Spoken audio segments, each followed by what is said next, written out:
The buzz of the international airport grew as passengers organized to board. Among hurried bags and anxious voices, a woman with a firm posture stood out at the boarding gate. Her fixed gaze conveyed unwavering determination. Karoline Leavitt approached the counter, presenting her first-class ticket. It was then that the woman next to her, a feminist activist, intercepted her. "You shouldn't be here," she said in a challenging tone. The tension escalated.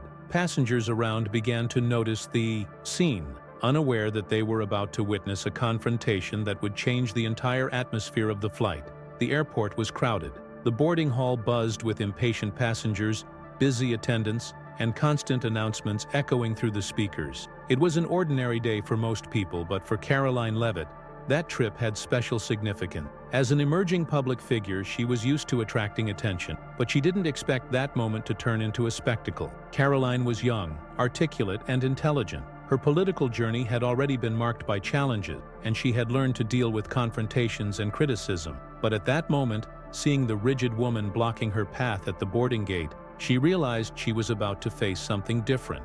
The activist, later identified as Sophia Martins, a declared feminist known for her vehement stances, observed her with an assessing, almost challenging gaze. Sophia was not just any passenger. Her engagement in social causes had made her an active presence at events and debates about gender equality and privilege. Seeing Karoline approaching the first-class boarding area, something inside her stirred. For Sophia, that space should be reserved for people who had truly fought for their place there, not for someone who, in her view, represented the privileges of an unequal society. Karoline's gaze met Sophia's, and the tension settled before any words were spoken. Passengers around sensed that something was happening. Some just watched while others began to murmur, wondering what was about to unfold. The airline agent, a young employee named Daniel, also noticed the standoff and hesitated before intervening. "Excuse me, miss, can I help?"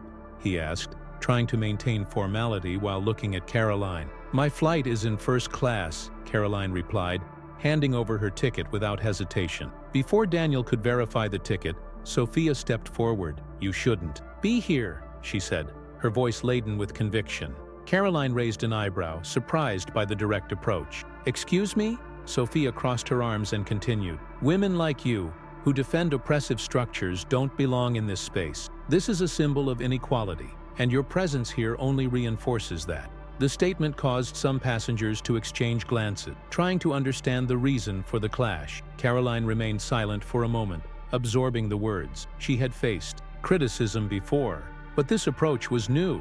Daniel looked from Karoline to Sophia, uncertain about how to proceed.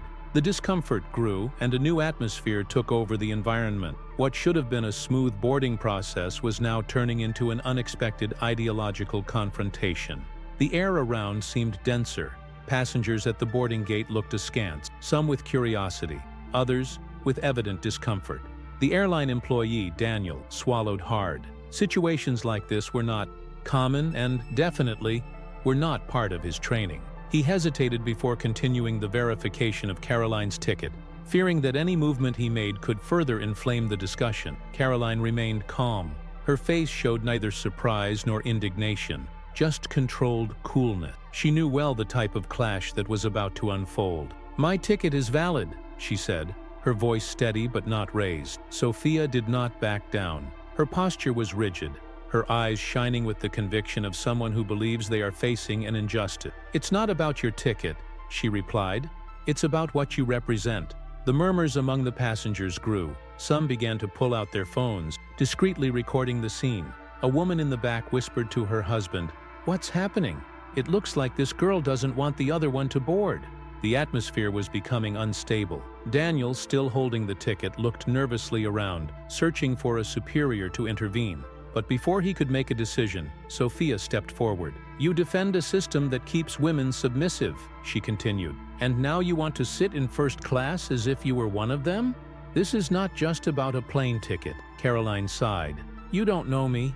You don't know what I stand for. You're assuming something based on nothing but your own projections. Based on your history," Sophia shot back, "on what you represent politically.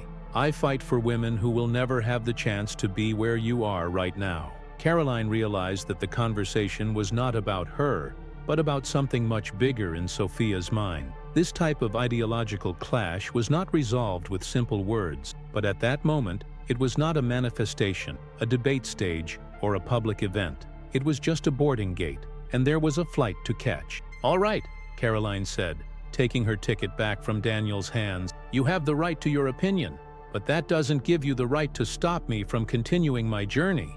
Before Sophia could respond, a passenger intervened. "Lady, let her pass. This is neither the time nor the place for this kind of discussion." Another passenger agreed.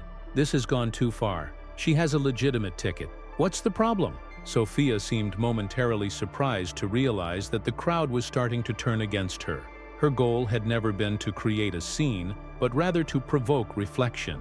However, the tension in the air showed that, at that moment, she was not the hero she imagined herself to be. Still, she was not willing to back down. "If I stay silent, I will be accepting inequality as something natural," she declared. "And I cannot do that." The murmurs grew louder. Daniel shot a desperate look at the airline staff. They needed a superior. They needed a solution before this escalated further. It was then that a new figure entered the scene. A woman in a well-tailored suit, with a company badge hanging around her neck, approached. It was Anna, the airport operations manager. Her serious expression and firm posture indicated that she was used to dealing with difficult situations. "What's going on here?" she asked, casting an inquisitive look at Daniel. He stammered before answering. "It seems there is a misunderstanding regarding Miss Leavitt's boarding." Anna turned to Karoline and then to Sophia, assessing the situation. "Miss, do you have a valid ticket for first class?" Karoline raised the paper. "Yes?" Anna nodded and turned to Sophia. "And do you have any legitimate reason to prevent this boarding?" Sophia hesitated. For a moment she seemed to search for words to justify her actions, but nothing came. I'm just questioning the inequalities of this system," she said, but her voice no longer had the same firmness. Anna sighed. "This is not the place for that. Miss Leavitt has a legitimate ticket, and the flight needs to depart on time. If there is any further interference in the boarding process, we will be forced to take appropriate action." Sophia fell silent. Anna gestured for Karoline. "Please, you can proceed to the plane." The tension in the air was still palpable. The clash was not over, but at that moment, there was a winner. Karoline felt a mix of relief and exhaustion as she passed through the boarding gate. The curious looks of the passengers followed her, some with expressions of approval, others still absorbing what they had just witnessed. Even inside the plane, the impact of that confrontation lingered in the air. She was used to being the target of controversies, but this situation had been different. Upon finding her seat in first class, she settled in, adjusting her seatbelt while taking a deep breath. What should have been a smooth flight was already starting with a dose of unexpected tension. The flight attendant approached, offering a drink before takeoff. "Everything all right, Miss Leavitt?" she asked with a cautious look. Karoline nodded. "Yes, thank you." But the truth was that something still bothered her. What would lead someone to confront her in that way? Sophia didn't seem like just someone trying to cause a stir. There was conviction in her words, no matter how misguided they might be. Karoline had faced criticism and attacks before, but this felt more personal, as if Sophia had something to prove. Looking out the window, she tried to put the episode behind her, but the calm didn't last long. Moments later, movement in the cabin caught her attention. Several passengers were boarding, and among them, to her surprise, was Sophia. The initial shock gave way to frustration. For a moment, Karoline thought she would finally have peace, but now the activist was on the same flight, and she didn't seem any less determined than before. Sophia walked down the aisle, her eyes fixed ahead. There was something different about her posture now, a mix of embarrassment and insistence. The confrontation at the boarding gate had left its mark, but the issue was still unresolved. Karoline watched as Sophia made her way to her seat, which ironically was not far from first class. Fate, it seemed, wanted to test both of their patience. Shortly thereafter, the pilot's voice echoed in the cabin, announcing the imminent takeoff. The plane began to taxi, and the passengers settled into their seats. But Karoline couldn't shake the feeling that this trip would be longer than expected. The tension between her and Sophia was palpable, even without exchanging a word. The incident at the gate hadn't been just a momentary clash. It had transformed into a symbol of something greater, a clash of visions that transcended this flight. And the other passengers felt it too. Some cast discreet glances in Sophia's direction, as if expecting her to do something again. Others seemed just anxious for the flight to proceed without further interruption. The flight attendant passed down the aisle, distributing menus for in-flight service. But before she could move on, Sophia raised her hand and caught her attention. "Can I speak with Miss Leavitt?" she asked. The request took Karoline by surprise. She looked up, assessing the situation. She could simply refuse, shutting down any possibility of conversation. But something inside her told her that it might be better to understand what Sophia really wanted. With a discreet sigh, Karoline nodded. Sophia stood up and walked over to the first-class seat. The attentive gaze of the passengers followed her every move. She stopped next to Karoline and hesitated for a moment. "I didn't want things to escalate like this," she said, her voice more contained now. Karoline maintained her composure. "But they did." Sophia looked away for a moment, taking a deep breath. "I still think I'm right about a lot of things, but I admit I overreacted." Karoline crossed her hands in her lap. "You don't know me, Sophia. You formed an opinion about me without even knowing who I really am." Sophia was silent for a moment, absorbing the words. "I have seen so many injustices happening that sometimes my reaction is automatic. When I saw you there, I just thought about what that symbolized, and I reacted without thinking." Karoline pondered. "I understand that you have your convictions, but your approach was wrong. You can't just stop someone from following their path based on a hasty judgment." Sophia sighed. "Maybe I acted a bit too emotionally." Karoline looked around. The plane was silent, the passengers attentive to the dialogue.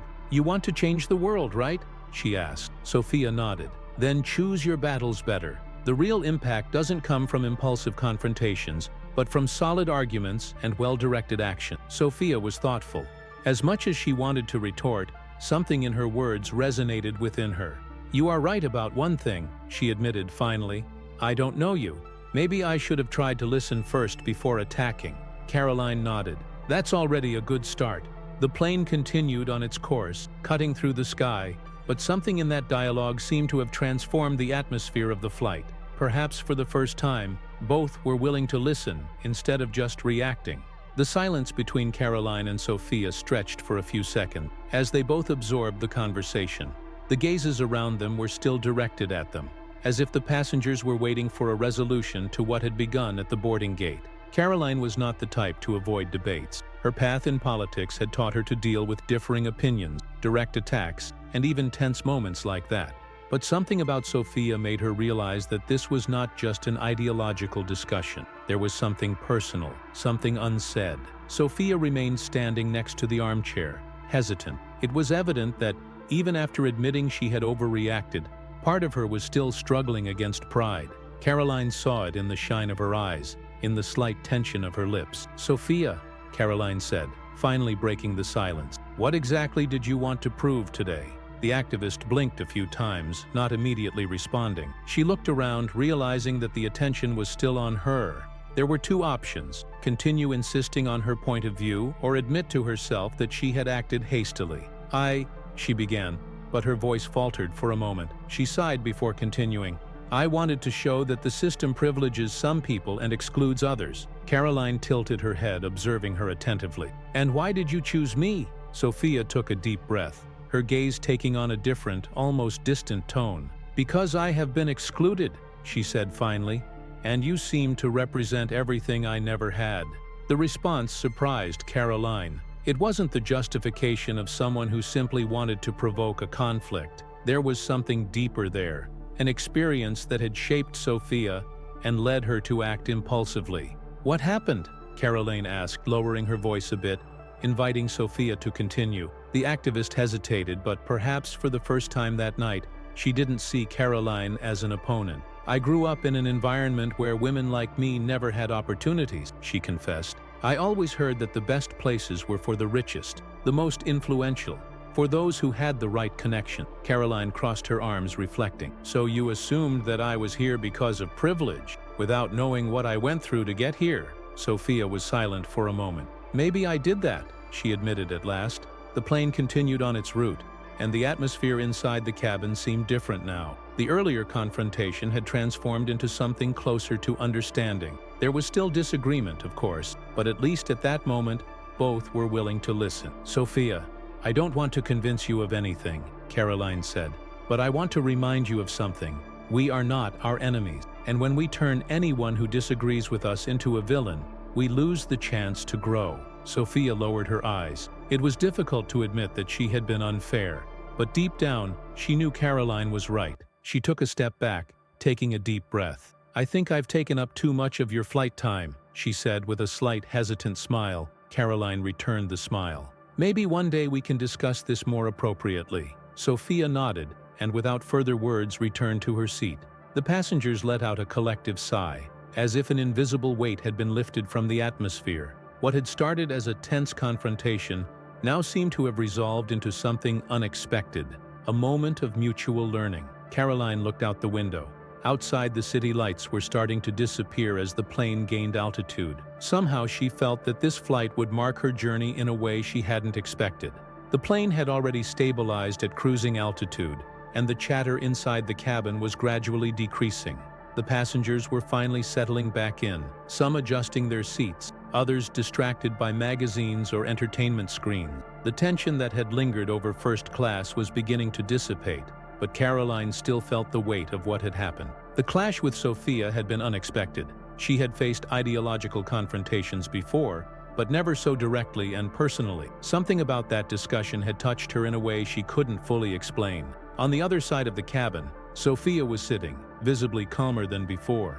Her posture was no longer that of a combative activist, but that of someone reflecting on her actions. She was absently fiddling with the clasp of her bag, as if she were trying to organize her own thoughts. It was then that a new element entered the scene. The flight attendant approached Karoline with a worried expression. "Miss Leavitt, it seems there's a problem with one of the passengers in economy class. A man is unwell, and the crew is trying to find someone who can help." Karoline furrowed her brow. "Does he need a doctor?" "We're not sure yet," the flight attendant replied, "but any help would be appreciated." Without hesitation, Karoline stood up. If there was one thing she had learned throughout her public life, it was the importance of acting when necessary. As she walked through the cabin, she noticed that Sophia had also stood up. For a brief moment, their eyes met. "Can I help?" Sophia asked. Karoline hesitated, surprised. "Do you have experience with medical emergencies?" "I have a nursing degree," Sophia replied matter-of-factly. The revelation caught Karoline off guard. She hadn't expected that. "Then let's go." They both made their way down the aisle toward economy class, where a small group of passengers had gathered around a middle-aged man who was breathing heavily. His wife was holding his hand, frantic. "He started sweating cold and is complaining of chest pain," she said desperately. Sophia immediately knelt beside the man and began to assess him. "Do you have any heart conditions? Do you take any medication regularly?" The man weakly nodded. "I have high blood pressure." Karoline watched Sophia in action. The woman who had confronted her at the boarding gate was now demonstrating calmness and knowledge as she assessed the situation. It was impressive to see how her previously aggressive tone now conveyed confidence and control. The flight attendant brought a first aid kit, and Sophia began monitoring the man's signs. "We're going to need him to rest until we land," Sophia concluded. "But I believe he will make it safely if there are no further complications." Karoline looked at the passenger's wife, who was now fighting back tears. "Is he going to be okay?" "Yes, but it would be good for him to have a medical evaluation as soon as we land," Sophia said, gently squeezing the patient's hand in a reassuring gesture. The tension that had dominated the plane before was now transforming into something else, a moment of unexpected cooperation. When everything seemed under control, Sophia stood up and looked at Karoline. "I think you can stop seeing me as just an opponent now." Karoline smiled faintly. "I never saw you that way, but I admit you surprised me." They returned to their seats in silence, but now there was something different between them. A bridge had been built, even if subtly. The flight continued on its course, and Karoline realized that sometimes fate found strange ways to teach important lessons. The plane flew over the illuminated city below, preparing for the final descent. The silence in the cabin was different now, not heavy with tension, but filled with a kind of mutual understanding, as if something had been resolved without words being necessary. Karoline, leaning back in her seat, watched Sophia out of the corner of her eye. The activist, who had seemed so rigid in her convictions before, was now serene, as if she had finally found a balance between her beliefs and the reality around her. The episode with the passenger had changed something. Amid all their differences, in that moment of need, they had worked together without questioning each other. The situation had forced Sophia to show a side of herself that went beyond pure activism and had allowed Karoline to see her in a way that was not just that of an ideological opponent. The seatbelt sign flashed, and the pilot's voice filled the cabin, announcing the imminent landing. The passengers adjusted themselves in their seats, eager to reach their destination. Sophia broke the silence. "I don't think this was the trip either of us expected." Karoline let out a slight smile. "That's an understatement." Sophia laughed for the first time since they had met. "Look, I know we didn't start well, but I think in the end I learned something today." Karoline raised an eyebrow. "And what was that?" Sophia hesitated for a moment before answering. "That fighting for what I believe in is important, but that doesn't give me the right to judge someone without knowing their story." Karoline nodded. "And I learned that sometimes people are more than the first impression they make."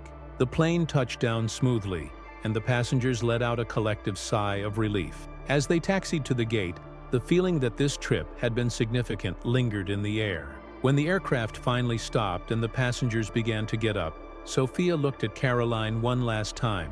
"Maybe one day we can debate this again in a better way." Karoline smiled. "As long as it's in a place where I don't have to fight for my boarding." Sophia laughed, grabbed her carry-on, and walked down the aisle. Karoline watched her disappear among the other passengers. Life was full of unexpected moments, and this one would undoubtedly be one she wouldn't forget anytime soon. As she picked up her own luggage, she felt that, in some way, she was leaving that plane a little different from how she had entered. You just followed a story filled with tension, heated debates, and surprising twists. But now I want to know, what would you do in this situation? Have you ever gone through a moment when you judged someone without knowing the whole story? Or have you ever been judged for something people assumed about you? The world is becoming increasingly polarized, and we often forget that behind every opinion, there is a story, a life experience, something that shaped how we think. Sophia and Karoline started as adversaries, but throughout this unexpected journey, they discovered that there is something much more powerful than simply being right or wrong: the ability to listen and understand one another. If this story made you reflect, if it sparked in you the desire to see things from a new perspective, then share this video. Let's spread this message to more people, because dialogue has never been as important as it is today. And before you go, take a moment to subscribe to the channel. Here, we bring impactful stories, moments that make you think, and narratives that captivate you from start to finish. Turn on the notification bell so you don't miss any new content, because every week we have stories as surprising as this one. Additionally, we want to hear from you. Leave your comment below and let us know what you thought of this story. Do you believe that Karoline and Sophia could have handled this situation differently? Do you agree with the outcome, or think something different should have happened? Your comment makes all the difference and helps enrich this discussion. And if you like this video, don't forget to leave a like. It helps us continue bringing quality content and engaging stories that make you question, reflect, and perhaps see the world in a different way. Now the conversation continues in the comment. Let's build a space together where respect, the exchange of ideas, and mutual learning are more important than any label. See you in the next video. Until then.